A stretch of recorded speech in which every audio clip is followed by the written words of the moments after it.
विस्तरं स्वाहा सूर्येन्द्राग्निबिन्दूनां यमस्य वरुणस्य च अन्येषाञ्चाधिकारं स स्वयमेवाधितिष्ठति स्वाहा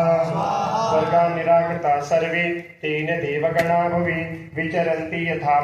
एतद्वा कथितं सर्वं मम रारी विचिष्टितं शरणं वः प्रपन्नास्मो वदस्तस्य विचिन्त्यतां स्वाहा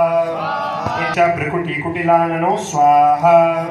ततोतिकोपपूर्णस्य चक्रिणो वदनात्तता निश्चक्रावमहत्तेजो ब्रह्मणः शङ्करस्य च स्वाहा अन्येषां चैव देवानां शक्रादीनां शरीरता निर्गतम्